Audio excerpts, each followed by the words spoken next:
upon Pharaoh and upon Egypt. Afterwards, he will let you go hence. When he shall let you go, he shall surely thrust you out hence altogether. Speak now in the ears of the people, let every man borrow of his neighbor, and every woman of her neighbor, jewels of silver, jewels of gold.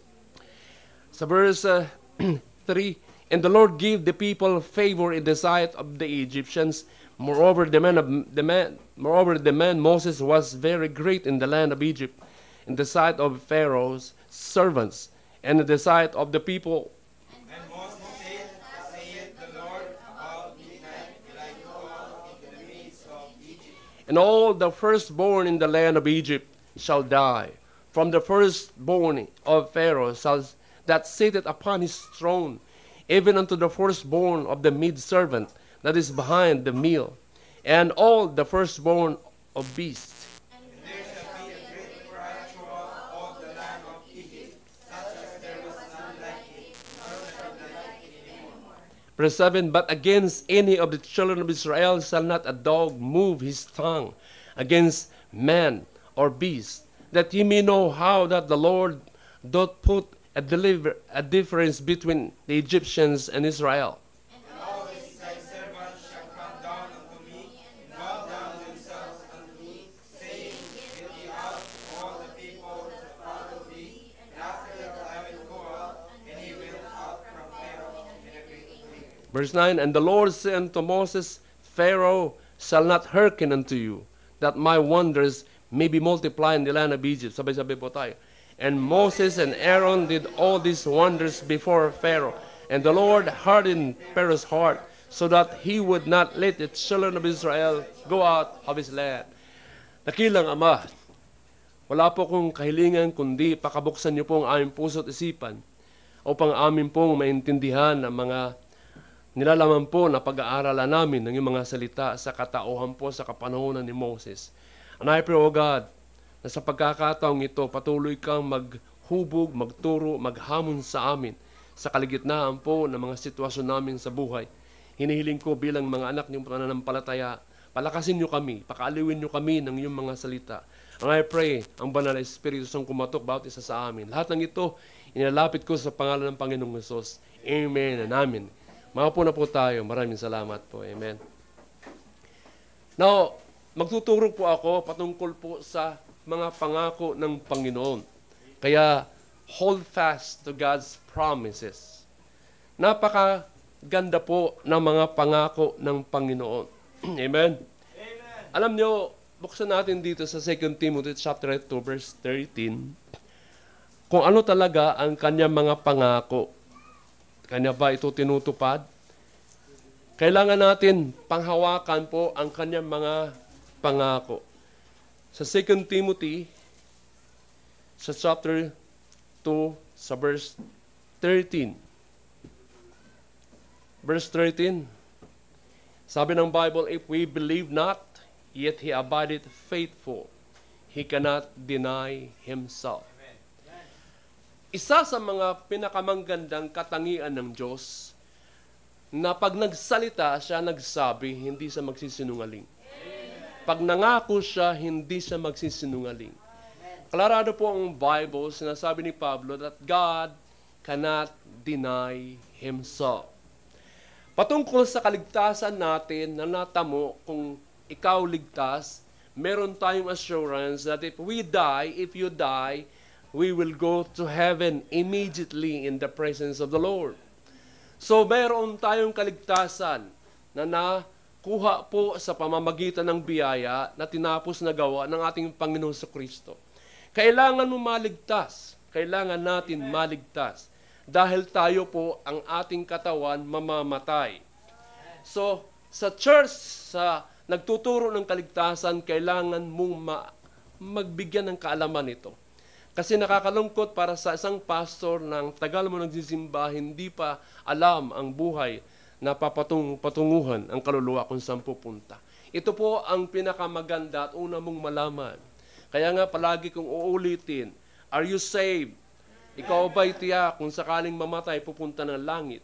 Ang Bible po sa Titus chapter Titus chapter 1 verse 2, the Bible says, in hope of eternal life, with God that cannot lie. Tingnan nyo, God that cannot lie. Hindi po siya makakapagsinungaling. Kung binigyan tayo ng assurance of salvation of eternal life, kanya pong hindi po siya magsisinungaling. Ang ating kaluluwa mabubuhay ng walang hanggan pag namatay.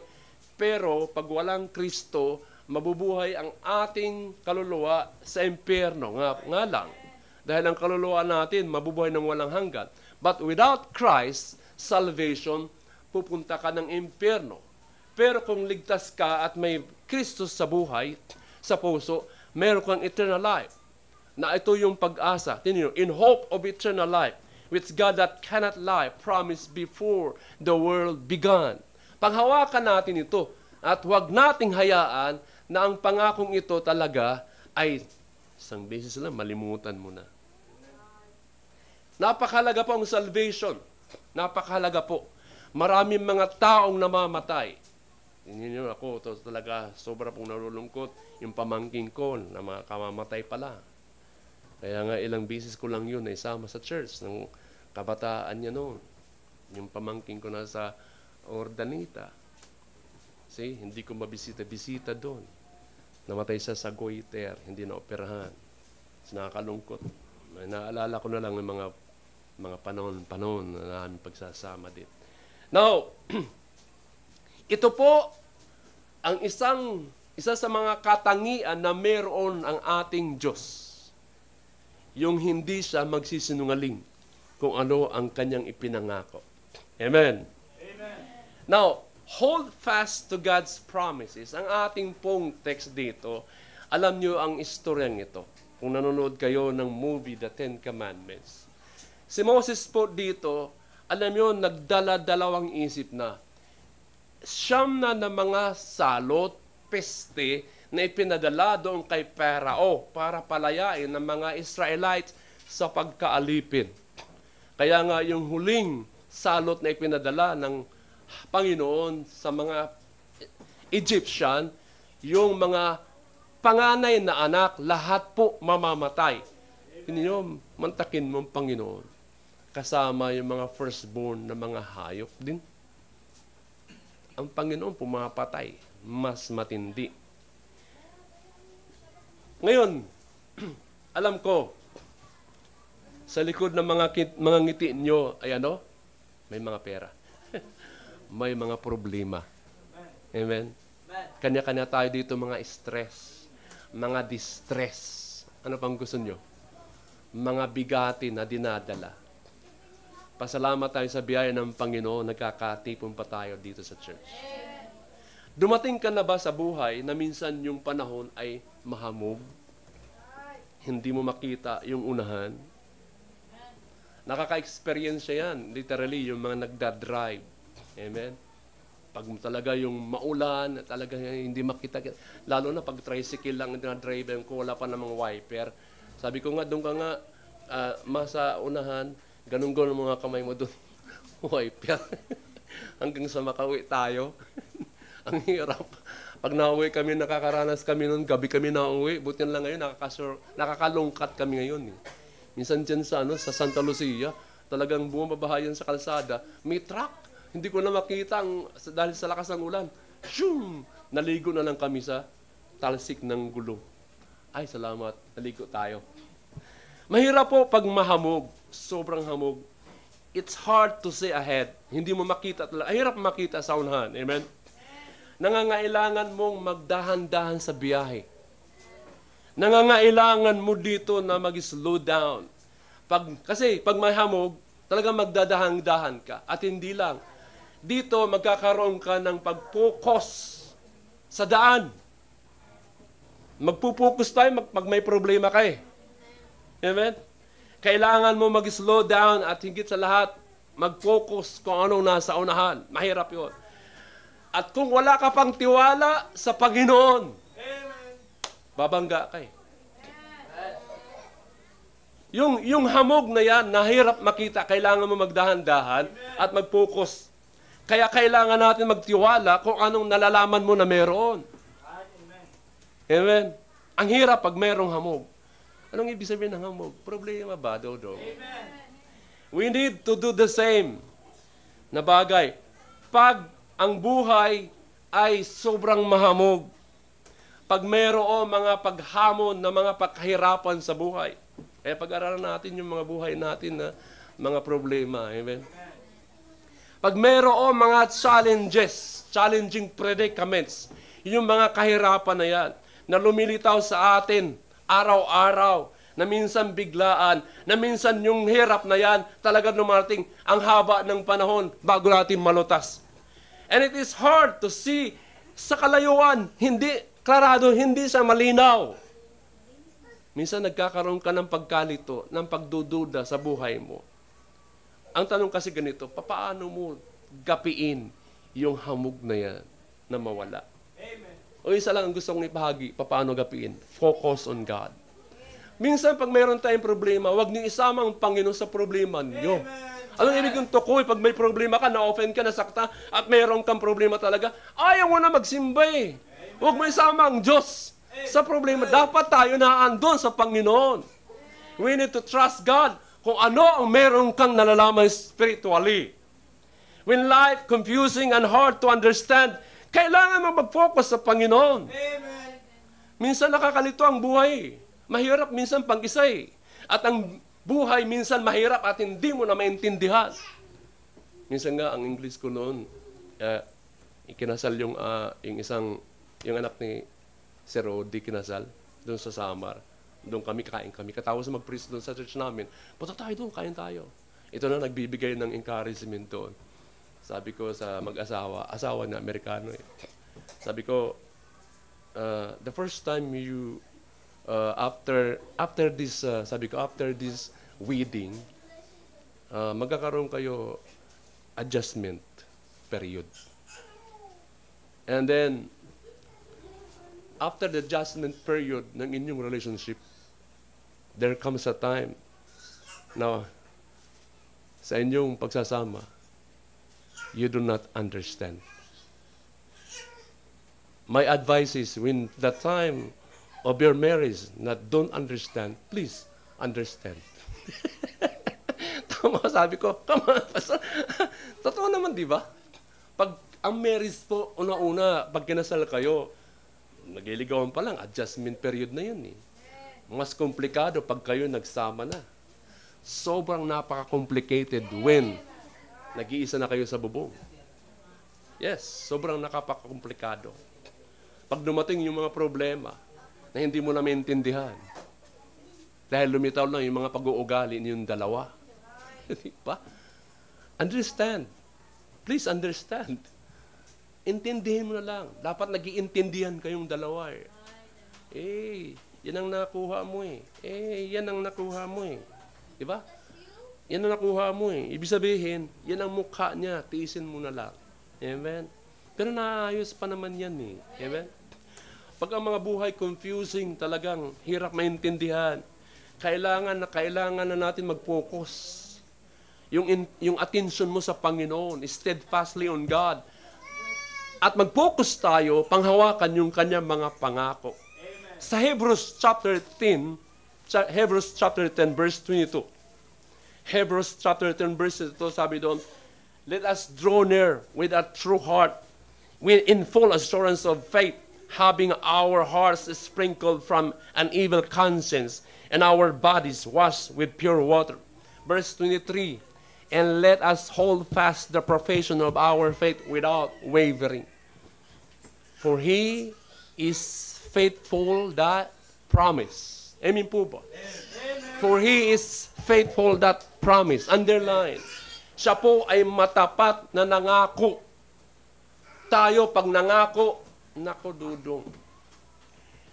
Ang Diyos, isa sa mga katangian talaga ang kanya mga sinasabi sa Bible, kanya pong tutuparin. Mark His word.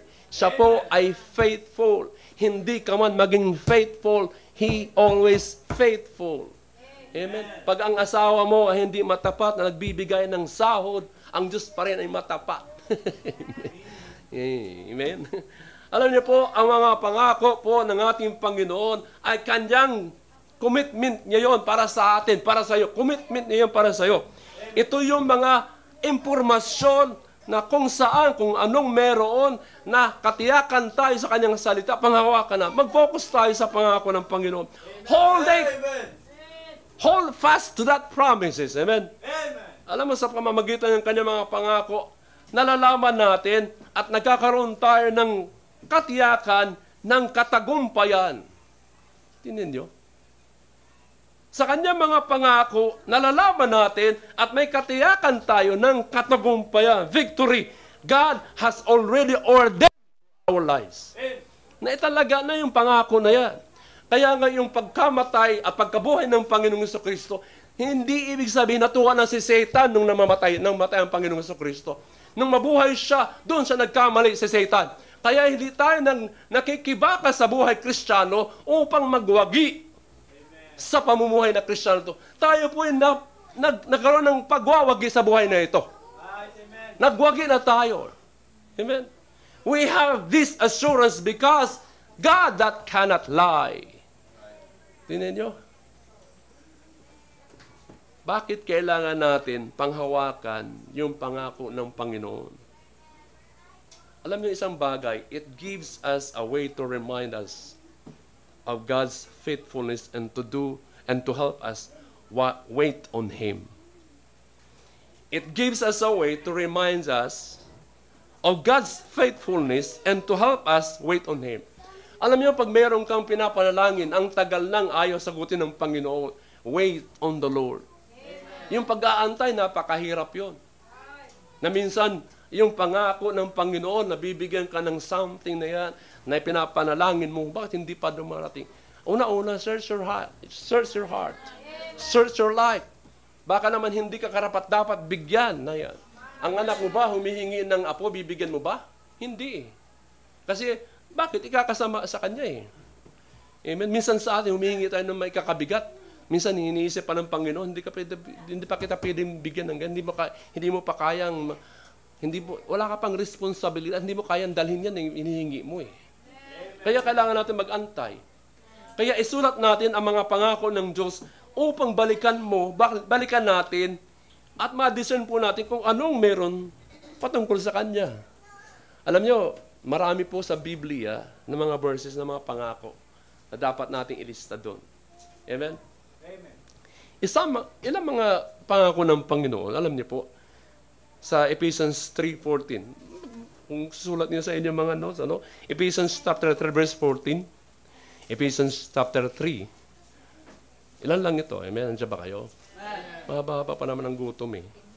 Ephesians chapter 3 sa verse 14 hanggang 16. Sabi doon sa verse 14, sa Ephesians chapter 3, wherefore I desire that ye faint not at my tribulations for you, which is your glory. Verse 14, for this cause I bow my knees unto the Father of our Lord Jesus Christ, of whom the whole family in heaven and earth is named. Verse 16, that He would grant you, according to the riches of His glory, to be strengthened with might by His Spirit in the inner man. Alam niyo po, yung grant, ipapahintulot that He would grant you according to the riches of His glory. Ang pangako po, upang palakasin po tayo ng Kanyang Espiritu sa ating panloob, mga minamahal. Ang pangako dito ng Panginoon, to strengthen us, palakasin ka sa pananampalataya mo na bilang isang anak Kanya. Totoo, mga minamahal, sabi ko sa Sunday School, ang paglago ng Christian life natin, hindi marunong ka sa Biblia, verse by verse. Ang paglago po ay sobrang napakalawa. Spiritual growth, kasama dito kung paano ka masaktan, kung paano ka mag-respond sa mga pagsubok sa buhay. Doon ka pinapalago. Hindi ibig sabihin marunong ka na sa Bible, cover to cover, ay matured ka na. No. Paano ka ngayon sumakatuparan ng kanyang mga pangako at sa kanyang mga salita. Yun ang spiritual growth. Kung paano ka magkaroon ng problema. Yun mga pastor ko dati, sabi niya, nagkaroon siya ng problema. Sabi niya, Lord, kulang pa ang problemang ito. Dagdagan mo pa. Kaya mo bang manalangin, may problema ka na? Sang katutak, hihingi ka pa ng problema? Yan ang pastor namin, si Pastor Chris. Sabi, kulang pa ito, Panginoon. Dagdagan mo pa. Come on. Ayoko na nga ng problema. Isa, dalawa. Diba? Kasi nga, ang mga pagsubok, papaano ka, yun talagang lalago eh. Amen? Alam niyo po ang spiritual growth, kasama po doon, yung ating muscle. Alam pag nag-workout ka, sino ba nag-gym? Pag nag-workout, ang mga muscle natin, nag-i-expand, lumalaki. Kaya yun ang spiritual growth natin doon. Nahihirapan muna tayo bago tayo lumakas, mga minamahal. Kaya yung mga pagsubok na yan, kakaunti pa lang yan, sa katititing pa lang tayo sa mga bagay na napaglago mo sa buhay. Ang pangako po ng Panginoon is to strengthen you. Pangalawang pangako, ilan lang to? Okay, sa Philippians 4:19. Alam nyo? Philippians 4:19. But God shall supply all your needs. Diba? Ang pangako ng Panginoon is to take care of all your needs. Diba? Sa mga ladies, magkaiba yung wants at saka needs. Minsan yung ating wants, gustong-gusto natin, ayaw naman talaga ibigay ng Panginoon. Dahil hindi mo naman yan pangangailangan sa bahay ninyo. Anong mga wants? Luho na yan sa buhay ninyo. Kaya asahan mo, ang daming mga Lazada, Shopee, hindi naman kailangan. Pangalan ko pa ang naandun, nagulat na yan, doso, in-order ba? Wala naman akong in-order. Ba't naandun sa pangalan ko? Yung pala, mga kasama ko sa bahay. Sabi ng survey, mahirap daw ang mga pamilya ng Pilipinas. Mantakin nyo, hindi Araw-araw may Lazada, araw-araw may Shopee na darating. Ang bihira. Wala tayong reklamo, pero ang tayo sa offering hindi makapagbigay. Amen. Nyo, ano? Mahirap daw ang buhay. Ang Lazada, Shopee na ando. Nagugulat na lang ako. Lazada. Di ba? Yan ang pangangailangan natin na needs. Alam niyo, pagluho na ay talaga naman. Amen? Kahit hindi kailangan sa bahay, bibilihin. Yan nyo? I-display. Di ba naalala niyo isang Kristiyano, yung kapitbahay niya, dumating yung TV, dumating yung refrigerator, dumating yung kotse. Sabi naman niya, Panginoon, huwag mong hayaan, malamangan ako ng kapitbahay ko. Ang biro. Narinig ko rin sa ladies kahapon. Sabi niya, kanina kahapon ba yun? Sabi nga, tinan mo, yung katabi ko, malusog siya eh. Kulang pa yung lusog ko sa kanya. Gusto pa niyang tapatan yung katabaan ng katabi niya na tumaba pa siya. Mangka? Imbis na magpapapayat, challenge yan, mataba yung katabi ko. Amen? To take care of all your needs, mga minamahal. Alam ng Panginoon pangailangan mo, yung people. Alam ng Panginoon ang pangailangan mo, family. Alam niyan. Ang kailangan lang natin, be faithful. Faithful lang kailangan dun. Ano pang meron? Sa Joshua chapter 1 verse 5. Ito yung pangako ng Panginoon. Dito na tayo mag-close in prayer. Pangako lang tayo. Joshua chapter 1 verse 5. Joshua chapter 1 verse 5. The Bible says, nung mamatay si Abraham, ito ngayon papalit si Joshua maging leader sa Israel, papunta ng Canaan. Sabi po sa verse 5, there shall not any man be able to stand before thee all the days of thy life. As I was with Moses, so I will be with thee. I will not fail thee nor forsake thee. Kung gaano ko sinamahan si Moses, ngayon Joshua, sasabihin ko sa iyo, I will be with thee. I will not fail thee. Hindi kita bibiguin. No, iiwanan. Tingnan niyo ang Panginoon. Alam niyo, yung mga problema natin na mahahamog, ang Panginoon na andyan lang. Amen. To be with us. He is always be with us. Sinasamahan tayo. Naalala niyo yung The Footprints of the Saints? Di ba? Yung kanta na yun, sinakakaroon na yun, di na nga ninyo napapakinggan nun. Ang ganda nun. Minsan, ilagay nyo sa frame. Bumili kayo dun sa PCBEs. Nang i-frame ninyo yung ano na yun, sa inyong bahay. Minsan, sabi na noon, sa ganda ng buhay nyo, Panginoon, sinasamahan nyo ko palagi. Pero nung panahon sa dalampasigan dun sa buhangin, isa na lang ang paa nakikita ko. Wala na yung paa na sumusunod sa akin habang ako'y lumalakad itong buhay na ito. Nung mga panahon na kailangan kita, Panginoon, when I need you the most, Lord, only one footprints in the sand na aking nakikita. Naghahanap na siya ng pangangalaga ng Panginoon. Parang sinasabi niya, nasaan ka na, Panginoon? Kapanahonan na kailangan kita. Sabi ng Panginoon, na makita mo, naiisa na lang doon sa buhangin ang paa. Yun na, kailangan mo doon. It was then that I will carry you. Di ba sabi niya, dinadala na kita doon. Nung nakikita ka doon, naiisa lang ang paa. Binibit-bit na kita. Tingnan niyo yung Panginoon. Di lang natin nakita ang presence. Alam nyo, ito po sa samahan tayo, araw-araw. Oras-oras na andyan sa atin eh. The Holy Spirit na andito na palagi sa buhay. If you are saved, if you are Christians. Isa pa sa mga pangako ng Panginoon, sa Psalm 91 verse 2. Sa Psalm 91 verse 2. Psalm 91 sa verse 2. Psalm 91 verse 2, the Bible says, I will say of the Lord, He is my refuge and my fortress. My God, in Him will I trust. Alam niyo ang ibig sabihin, kabon, He will protect us. Protektahan niya tayo, mga minamahal. I will say of the Lord, He is my refuge and my fortress. My God, in Him will I trust. Yan lang, iilan lang yan na ating binuksan sa kanyang mga salita. Na talaga dapat tayo manghawak sa kanyang mga pangako because God cannot deny Himself. Is God really true to His promises? Sasabihin ko sa yes, 100%, 101%. He always does what He says and He always kept the promises He made in His Word, mga minamahal. Outline number 1 tayo, mga minamahal. Alam nyo, saan tayo pwedeng manghawak ng mga pangako ng Panginoon? Pag ikaw talagang nasa dead-end ka ng buhay na. Kaya, nasasabi ko sa iyo, never give up on God. Amen. Naalala nyo,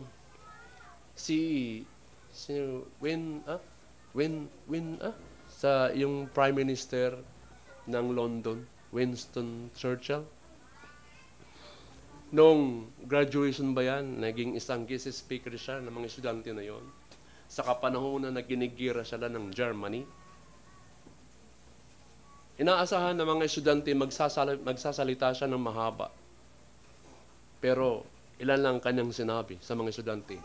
Sabi na doon, never give up. Tapos bumaba siya sa pulpito, yun lang. Umiiko ngayon ng salita ni Winston Churchill, sa kasalukuyan ngayon ginagamit pa yon. Hindi sila sumuko sa gera noon. Maraming mga tao nag-give up sa Panginoon for various na mga reasons. Tingnan nyo, marami talaga tayo mga rason kung bakit tayo kailangan mag-quit. Dahil sa mga problema na yan, maraming mga tao nag-give up sa Panginoon. Ayoko na magsimba na yan. Ayoko na dyan, di ba? Ayoko na magpatuloy. Sila na lang dyan. Nakakasakit na sila. Amen? Mga ilan lang na mga dahilan yan na minsan hindi mo naiisip kung anong meron ka sa Kristiyano na buhay. Amen. Sa mga panahon, we live in a tough times where needs are great. Lalo na sa kasalukuyan ngayon, marami tayong mga pangailangan. Paglalawin ka na lang sa mga lugar na kung saan na wala tayo. Paglalaway na lang tayo. Pera, di ba? Ng mga material na bagay. Sa mga panahon, nakakaramdam tayo tulad ng isang bagay na hirap maabot na natin yun. Dead end na wala na masulusutan. Katulad din natin, alam niyo po, yung kabiguan, natural yan sa buhay natin. Failure is a natural part of the process and how we respond to setbacks. Ano mean setbacks? Mga dagok ng buhay. Failure is a natural part of the process and how you respond to setbacks. Kaya maraming tayong mga transparency sa mga buhay natin. Yung mga pag-iiba ng mga lugar, Minsan yung mga isang taon, yung ano mo, napunta ka naman sa di ba? Mga bagay na ating nakasanayan, minsan nag-iiba tayo. Yung mga setbacks na yan, yung mga failure na yan, will determine your success. Hindi naman naiintindihan. Yung failure pala, yung mga dakong ng buhay, nakadetermine pala, na andun pala yung katagumpay mo sa buhay. Minsan ang problema, humihinto ka lang eh. Wala ka doon endurance, wala ka doon patience. The mindset of never giving up can increase your chances of achieving success and creating a fulfilling career. Hindi mo napapansin yung mga problema, kabigatan, na minsan ayaw mo na talaga magpatuloy sa Panginoon, na andun pala yung pangako ng Panginoon, na mamimithi mo yung katagumpayan, magkikreate yan ng katuparan sa iyong career. Amen. Kaya nga, minsan, totoo nga naman sinasabi, tao lang naman tayo eh. Amen? Giving up on God, hindi mo napapansin, ang paghinto at pag-give up sa Panginoon is giving up also on the true essence of a true life. Para bang inabandon mo yung totoong diwa ng buhay bilang isang Kristiyano kung nag-give up ka sa Panginoon. Kung umayaw ka na dito sa church, hindi mo ko inayawan. Inayawan mo ang Panginoon, hindi ako. Hindi mo inayawan ang church, inayawan mo ang Panginoon mismo. Kung ikaw kontra sa akin, kung ikaw kontra sa church, kukontra ka sa Panginoon, hindi ako kinukontra mo. Amen. Alam niyo po, sa Acts 17, verse 28, sabi doon, in Him we live, we breathe, and have our being.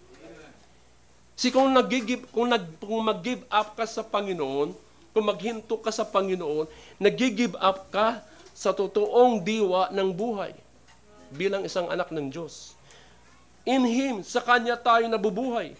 Sa Kanya tayo humihinga. Sa Kanya tayo mayroong buhay. Saan pa tayo pupunta? Amen? Persevering through challenges can build resilience. Alam mo sabihin, pag nagpapatuloy tayo sa mga pahamon sa buhay na ito, can build resilience. Resilience means katatagan at madidevelop ang ating mga abilidad, skills kung paano ka rumispan sa mga bagay na buhay kahirapan. Why should we never give up on God? Bakit kailangan hindi natin mag-give up sa Panginoon? Ang purpose po ang dahilan, God makes promises and you can be confident that He always keep His word. Kaya nga lang, wala tayong pananampalataya. Hindi ka na nag-church. Ang dahilan talaga, di ba, nung Friday, bakit hindi ka nag-church?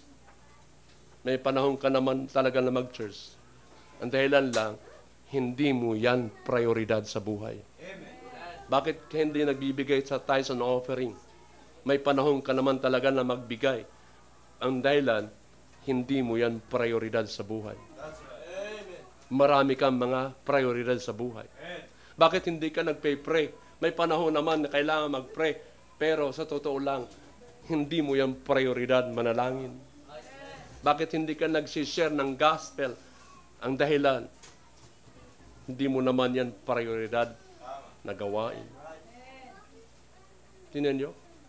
Kaya napakataas yung inaasahan ng Panginoon na yung but seek ye first the kingdom of God and His righteousness, and all these things shall be added unto you. Put God first in your life. Pero hindi mo yan talaga prioridad. It is so easy to become weary.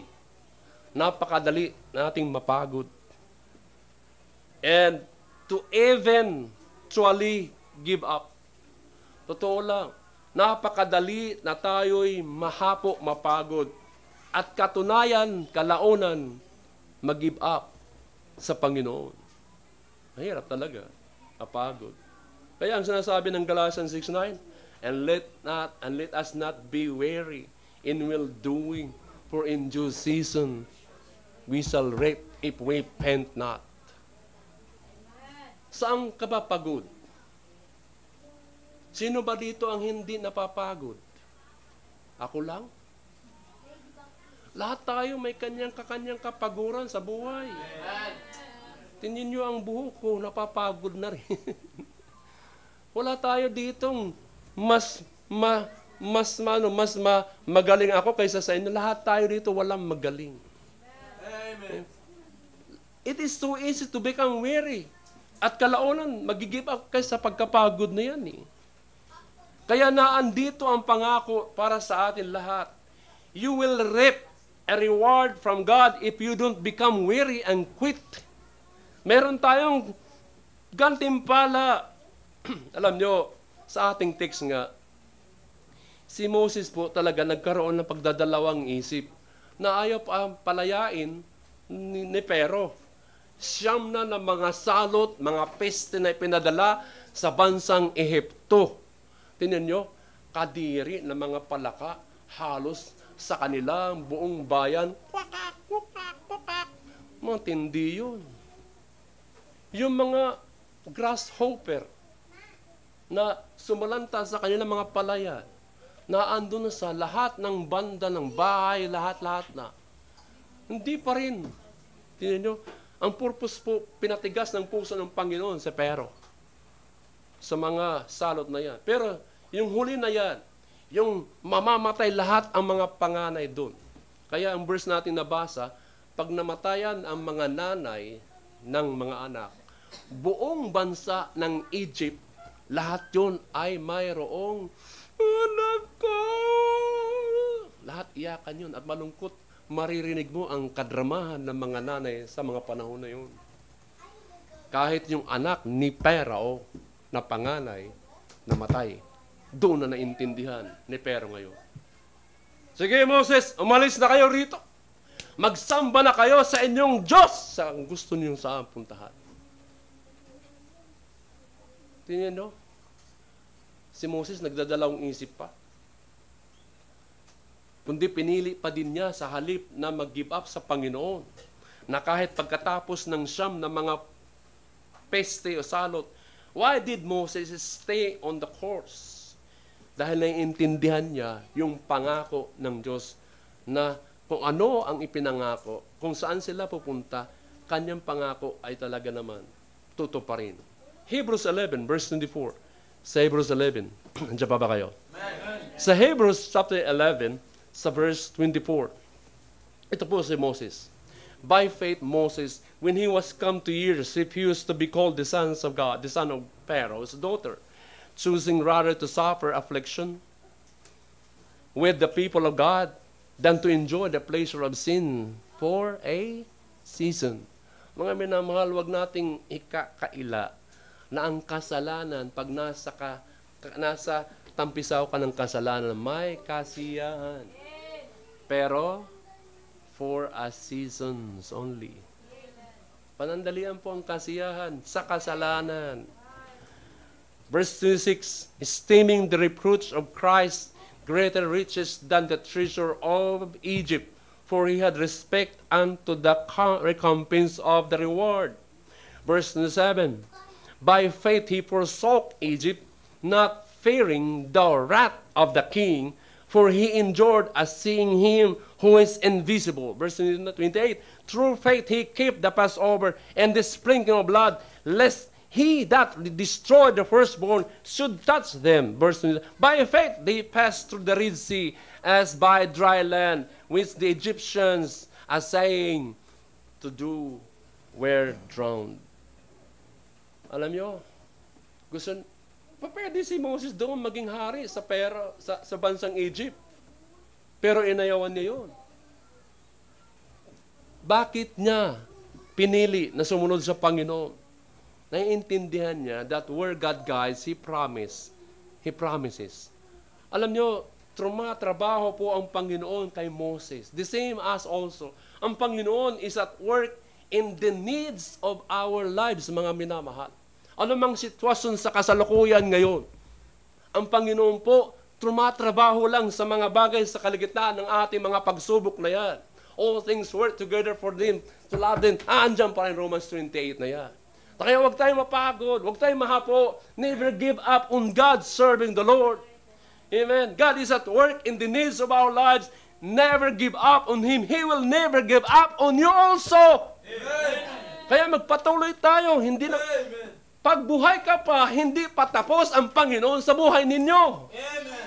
Ang tapos lang sa atin ng Panginoon pag nasa langit ka na, pagpatay na tayo. Amen. Ibuhay ka pa eh. Hindi pa tapos ang Panginoon sa'yo.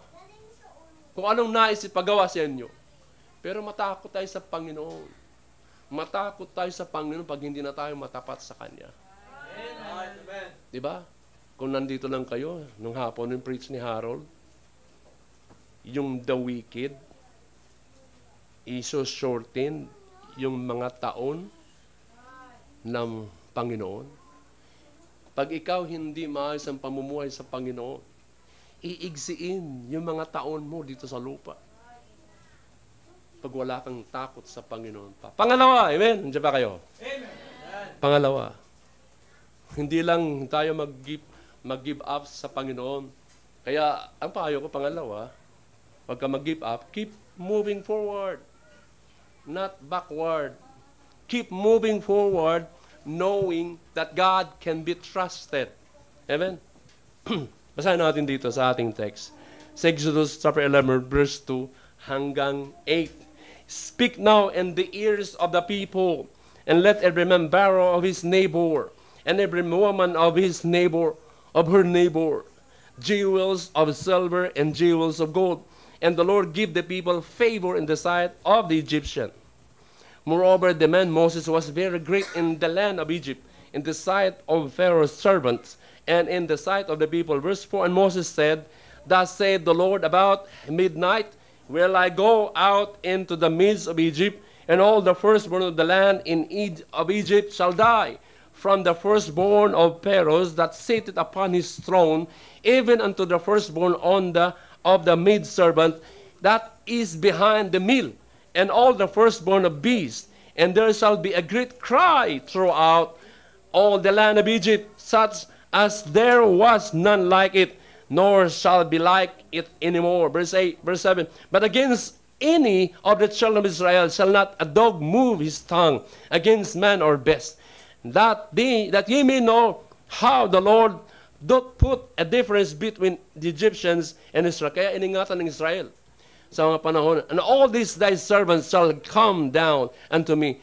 and bow down themselves, and unto me, saying, Get thee out, and all the people that follow thee. And after that I will go out. And he went out from Pharaoh in great anger.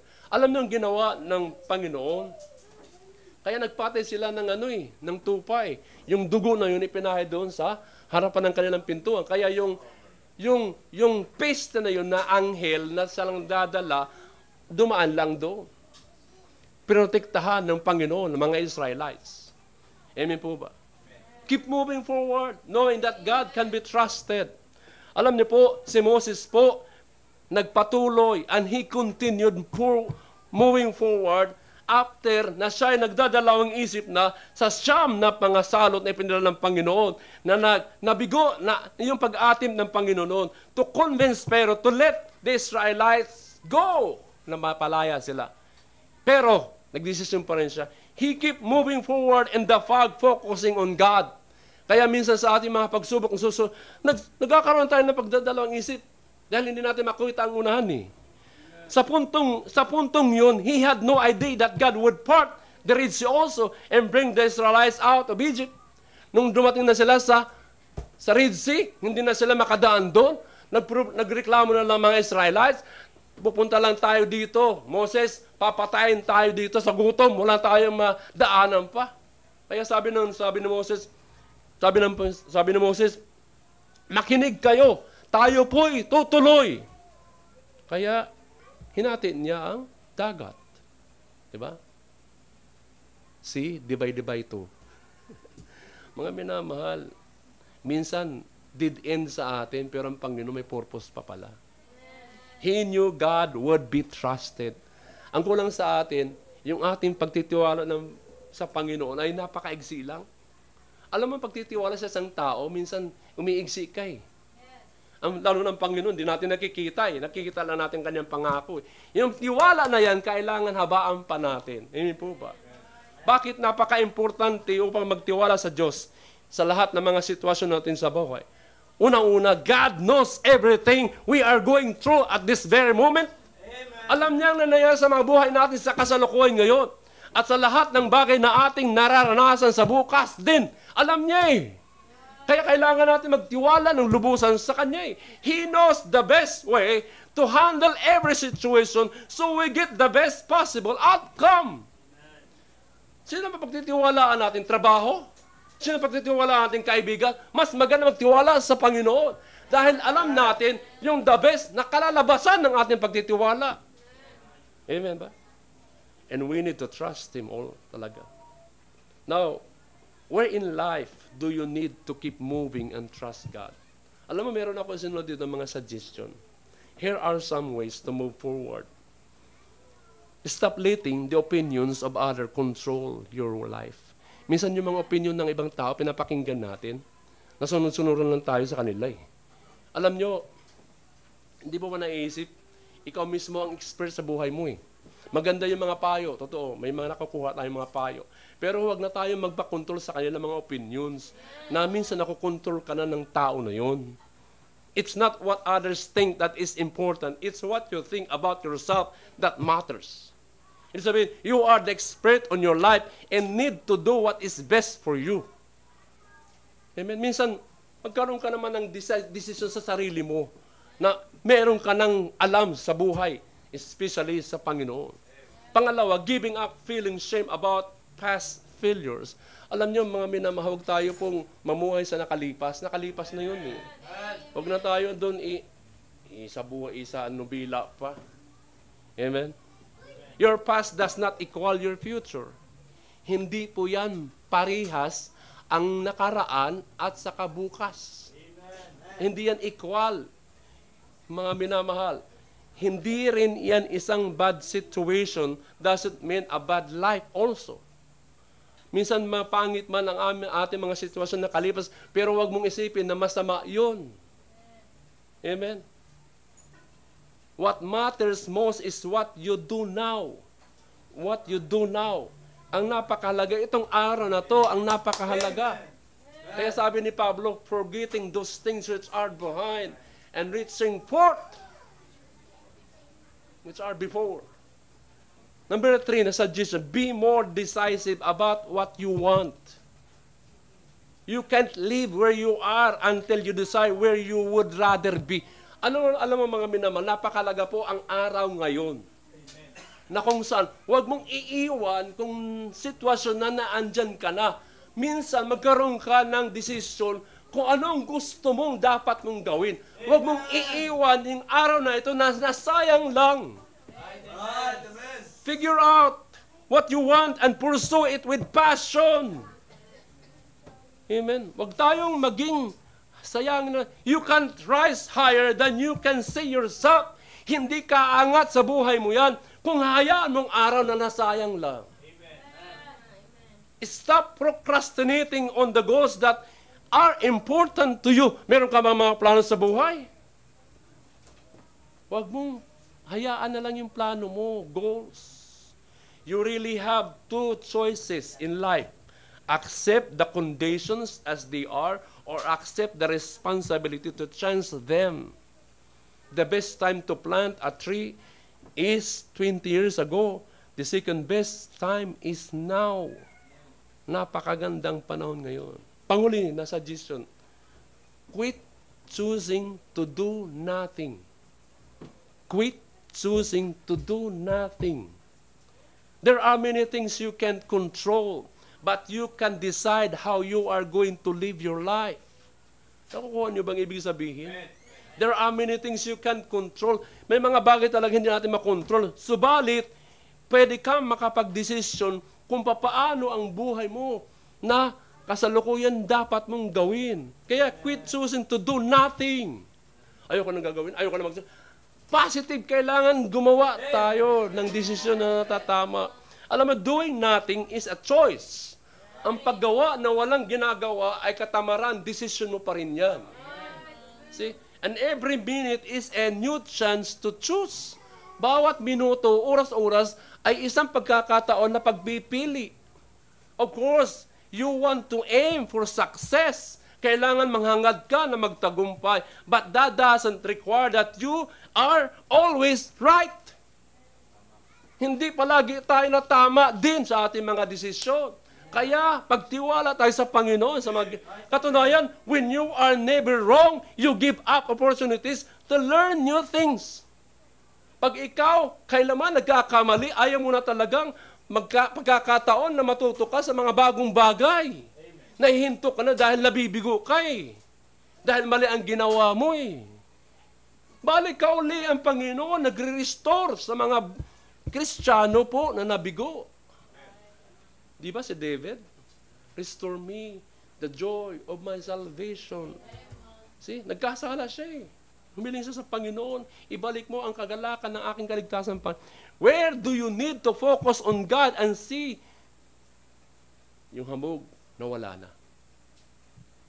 Ano pang, you don't always need to be right. Ang mahalaga, kumikilos tayo eh. Amen? The promise we can hold on to is that God will lead and meet my need.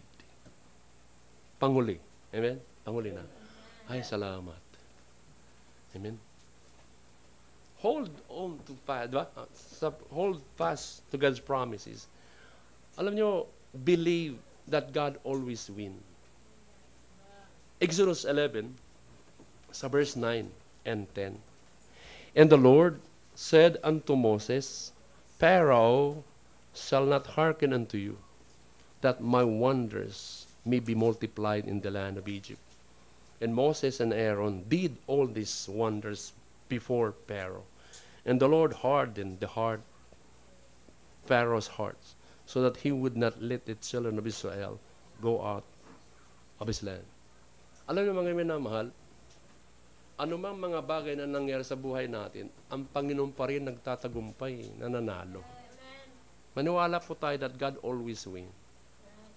God always wins, even when it seems like He will not. Siya pa rin ang mananalo, na iniisip natin na hindi mananalo. Kaya partner lang tayo sa kanyang gawain. Ginawa tayong kapartner. Partnership sa kanyang plano sa gawain dito. Na iniisip natin sa mga ministry natin, hindi natin kaya. Ang Diyos po, mapagkakatiwalaan.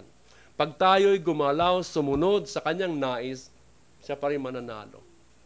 Kaya sabi ko nga sa inyo palagi, huwag kayong manghinawa, magbigay. Amen. Hindi tayo makakabili ng ganyan-ganyan mga project. Dahil wala naman dito mga malalaki nagtatrabaho dito sa company. Alam niyo, hindi po yan ang punto dito eh. Amen. Tayo dapat mayroong malaking pananampalataya. Kung anong mga plano natin sa ministry, ang Panginoon pa rin ang nagbibigay yan. See? Wala ditong sinasabing, si Brad, si Sis, malaking sahod niya. No. Ang Panginoon pa rin magpractice sa kanyang gawain eh. Believe that God always wins. Tingnan nyo, ang istorya sa cross. Ang kwento po sa cross. Ang cross po, minsan si Satan nagtatagumpay na dahil mamamatay na si Kristo. Pero no. Hindi nyo ba alam, yun pala nag-uumpisa nung mabuhay na nga muli ang Panginoong Kristo. Nagkaroon tayo ng guarantee ng ating kaligtasan at ang ating pananampalataya is not in vain in the Lord. Yan ang kagandahan ng pagkabuhay na muli ng ating Panginoong Kristo. Yung paghati po ng Red Sea sa kapanahonan ni Moses sa mga Israel, natatawid sila, nagdadalawang isig pa sila noon eh. Tingnan nyo, na minsan nagreklamo ang mga Israelites, mas maganda bumalik na lang tayo sa Egyptian, sa Ehipto. Ang sasarap doon ng mga sibuyas, pag napriprito na yon, yung mga Jollibee doon, ang sasarap pa. Kahit naghihirap tayo doon, nakakakain naman tayo, dito mamamatay na tayo. Amen. Sabi ni Moses, let us say the salvation of the Lord. Diba? Go forward, sabi ng Panginoon. Minsan nagdadalawang isip si Daniel din, nang makita siya na ng panahon na yun sa Babylon na pinagbawal na manalangin. Pumunta siya sa kanyang bahay at humarap sa bintana 3 times a day and nanalangin, nakita siya. Saan sa dinala? Sa Lion's Den. Nagdadalawang isip, alam ko, magdadalawang isip ka pag hinulog ka na doon sa kulungan, itinapon ka na sa kulungan na may mga leon. Si Daniel, nagdadalawang isip siguro noon eh. Yung tatlong mga Hebrew na tumayo, na hindi nag-reject sila sa pagsamba ng ginto ng panahon ng rebulto na yon, na kung sinong hindi yuyuko sa decree na yan na pinalabas ng Babylon, pero na kung saan susunugin sila sa pugon. Siguro nung hinulog na doon si Daniel, nagdadalawang isip pa siya, pero ang Panginoong kumilos, tinakpan yung bibig ng leon. Sa mga problema, ganun din tayo, no? Si David versus Goliath. Siguro, hindi kaagad namatay yun si Goliath eh. Unang palo niya ng kanyang isling, hindi, siguro, Panginoon, isling lang ito, hindi ko alam kung paano tamaan yun. Tingnan yung mga kababalagan ng Panginoon na maraming historic character sa Bible. Tayo mayroong mga pagdadalawang isip, I know, ito yung doubts. Kahit nga sa salvation natin, ang target ng diablo is doubt. Yung paglilingkod natin, hindi natin maibigay-bigay yung totally panahon na sa Panginoong paglilingkod. Ang ginagawa ng diablo ay saka na. Itinatanim sa mga isip natin, sa mga tenga natin, bubulungan, saka na. Saka na, pag nakatapos ang aking anak, saka na, pag kayo lumaman, saka na maglilingkod, saka na magiging matapat, saka na ako tatanggap ng kaligtasan. Yan ang binubulong ng diablo. Di ba, nag-meeting yan? Alam mo ba? Si Lucifer, si Satan at saka mga kampon ng mga anghel. Kasi hindi ma-destroy yung mga Kristiyano sa kapanahon na talagang susumikap talaga maging matapat. Sabi na, magsusunod kayo mga demonyo kayo. Ikaw, anong susunod mo? Sabi ng isang anghel na demonyo, meron ba? Sabi ng, ako, Satanas meron. Sunugin natin ang mga Biblia. Hindi na lang makapagsimba. Sabi ni Satanas, hindi. Marami sila mga printer doon. Anong resulta doon? Magagawa lang siya ng kaparaanan doon. Diba? Sabi ng isang demonyo, bigyan natin ng karamdaman, sakit. Hindi, tatawag lang sila ng doktor na mahiling lang, mananalangin lang sa Panginoon. Sabi ng isang demonyo, ganitong gawin natin. Bulungan natin ng salitang sakana. Sabi ng Satanas, pwede. Sakana. Diba? Magandang strategiya ni Satan. Alam niyo po, we need to turn on our fog lights and believe. Alam niyo, yung ano ba dito yung pinasulat?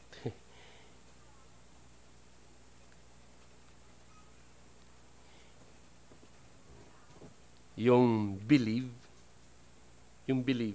na salita, acrostic name ng believe. Yung letter B, andyan ba? Oo nga, andyan pala eh. Dito nawala eh. Dapat tayo ay maging matapang. Be brave. Pangalawa, yung look up. Pag sinabing be brave, talagang kailangan maging matapang tayo sa buhay na ito eh. Ang Diyos, isa sa mga katangian ng Panginoon ay matapang siya eh. Be strong and be of good courage. Yan ang payo palagi niya sa mga lingkod niya eh. Pangalawa, endure.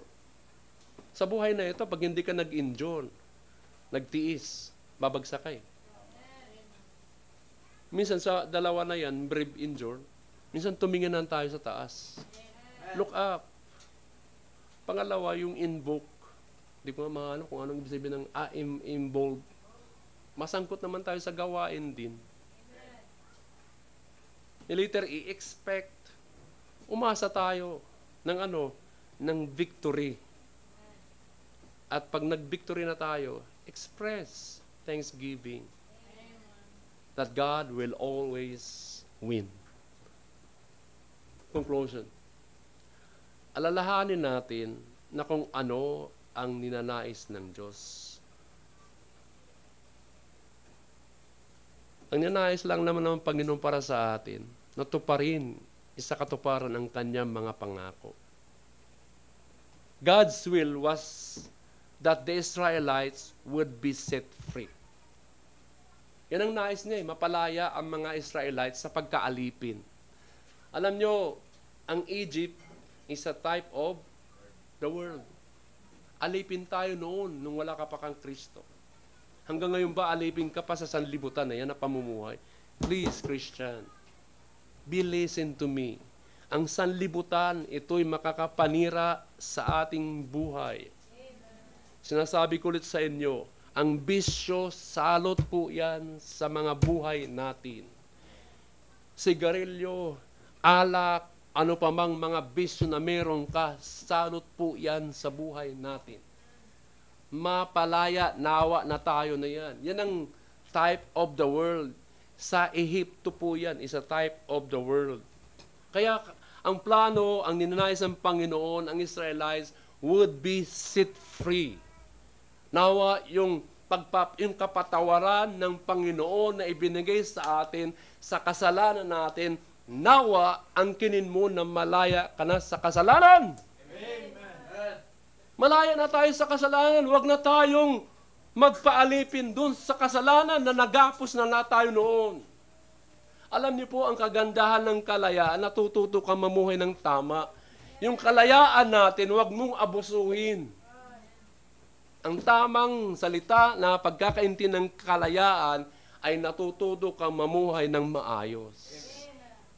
Yan ang tama. Nag-i-enjoy kay. Hindi yung, malaya na ako, yes! Gagawin kong lahat ng papede. No, hindi po yan tunay na kalayaan.